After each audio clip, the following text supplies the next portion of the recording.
we can perform the same analysis that we did with arithmetic sequences on geometric sequences.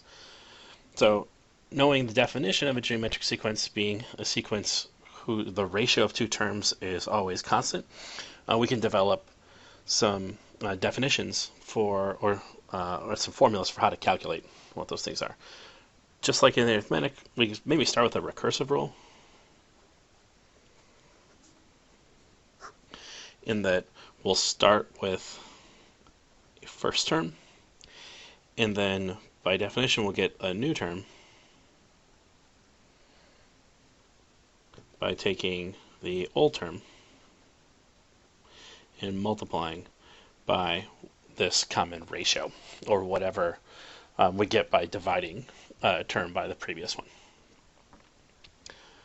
So again, just like we did to find an explicit rule for the arithmetic sequence, we'll do something similar here. I know that the first term is just itself. To get the second term, I'm going to take the first term and multiply by whatever this common ratio is. I'll get the third term by taking the second term and multiplying by the common ratio. But the second term is the first term times the common ratio, and then we'll multiply it by the common ratio again to get the third term. And if I simplify this, that's the first term times the common ratio squared. Let me find the fourth term.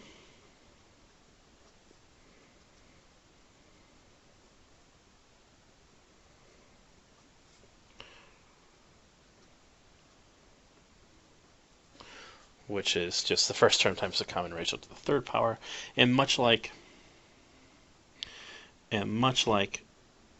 the arithmetic explicit rule, the geometric explicit rule is very similar.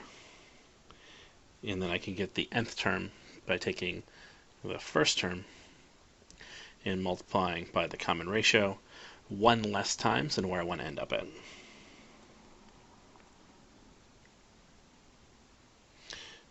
Note that 3 is 1 less than 4, 2 is 1 less than 3, and so on. So I think this is an explicit rule.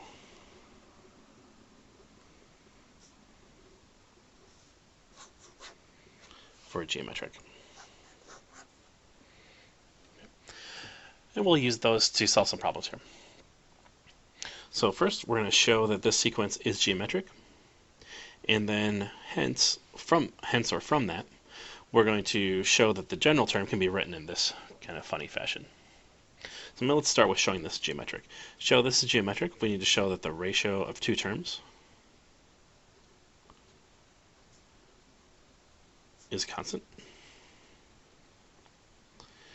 or that they're always the same. So how about I take the second term divided by the first term? That is the square root of 2 over 2. Take the third divided by the second, and that's 1 over root 2. Well, if you rationalize 1 over root 2, you get root 2 over 2.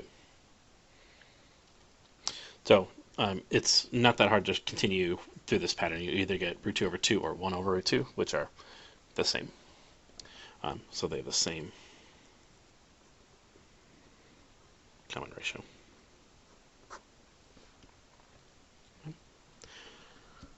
So knowing that, one way to, from our explicit rule above, we know that the nth term should be the first term, which in this case is 8, times the common ratio, which is root 2 over 2, or maybe a little simpler, it would be about 1 over root 2, to the n minus first power. So what we need to show is that this expression and this expression happen to be the same. Well, the one thing that jumps out at me is that the thing I'm trying to show is just 2 to a power. So if I could, it would be nice if I could rewrite this expression as just well, 2 to a power. So, and what's nice is that everything, all the bases in here are all powers of 2. 8 is a power 2. That's 2 to the third power. And 1 over the square root of 2, that's square root of 2 to the negative first power, which is 2 to the negative 1/2 power. So 8 times 1 over root 2 to the n minus 1 is the same as 2 to the third times 2 to the negative 1/2 to the n minus 1.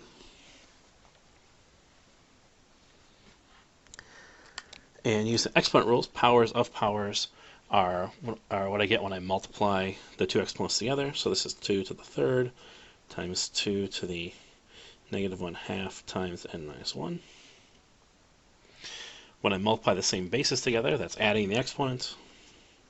So this is 2 to the 3 plus negative 1/2 times n minus 1. And if you distribute, that is 2 to the 3 plus negative 1/2 of n plus 1/2. 3 plus 1/2 is 6 over 2 plus 1 over 2 is, you guessed it, 7 over 2 minus 1/2 n, which is exactly what we want to show.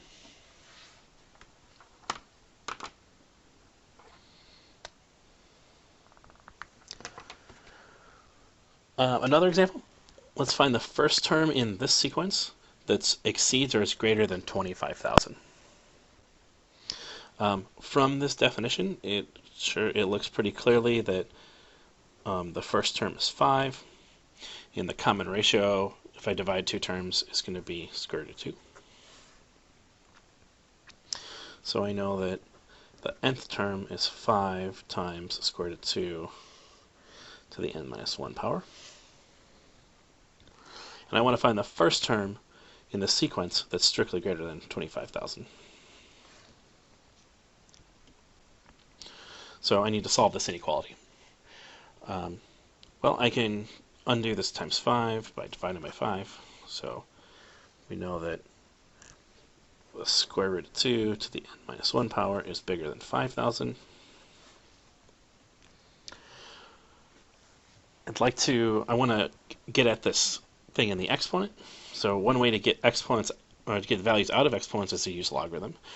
You can use base 10 log. I always default to natural log, because it's just common. I think it's cleaner and more commonly used on your calculator. So I think if I do logarithm on both sides, I'll keep things balanced since it's the same base. And that's nice because I can do, when I take the logarithm of something, I can pull an exponent out in front. So this is like n minus 1 times the natural log of root 2, and that's bigger than the natural log of 5,000.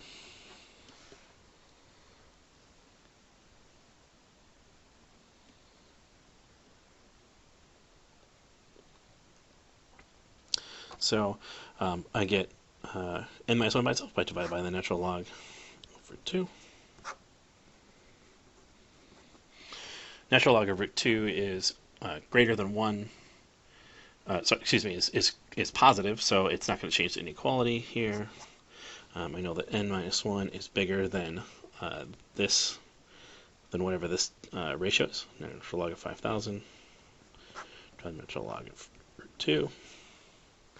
So n has got to be strictly greater than whatever that is plus 1. So my calculator, do that real quick. Square root of the natural log of 5,000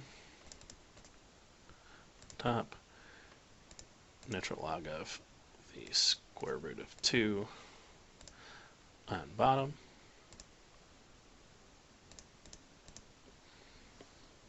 and then we'll add 1. So this is about 25.575 5, blah, blah, blah. So what's the first n, or what's the first whole number in the sequence that's bigger than 25.576? And it's got to be bigger than or equal to 26. So the 26th term in the sequence is the first one bigger. We should find, it asks for what is the term. So let's plug in 26 into our formula. So the 26th term in my sequence is 5 times the square root of 2 to the 26 minus 1 power, which is 5 times square root of 2 to the 26 minus 1 is the 25th power, which is 28963.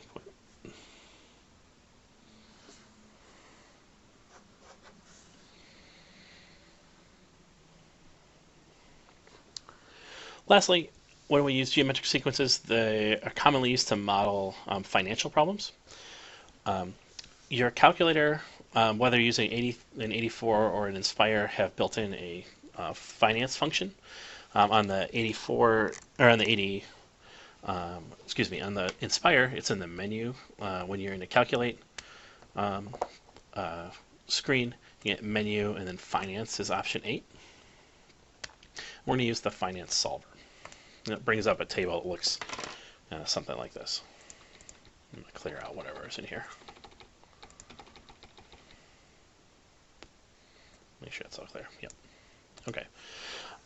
Here's some I've printed a cheat sheet of what all the various things in here mean, what each of the things in your calculator, what they represent, and if we can figure out what, if we can use the information in the problem to figure out what those things to input, it's a matter of just typing in and hitting enter.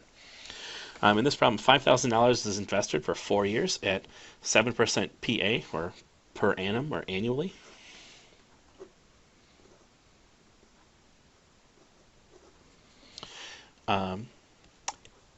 In compound interest, and this interest is compounded monthly. What will it amount to in this period? So there are formulas, and you can do this without a calculator, using formulas you've seen in the past. That's great. I want to show you how to use this function that's built in your calculator that you should know how to use. On our table, n represents the number of compounding periods. So how many times is it going to compound?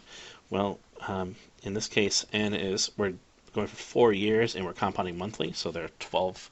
We're going to do it 12 times every year for 4 years, or we're going to do this 48 times. I% is the interest rate per year. The annual interest rate is 7%. The present value of the investment is how much you start with. To make the function work appropriately, we always enter this as a negative number for whatever reason. I think just to make the programming of the financial solver to work. So this is entered as a negative.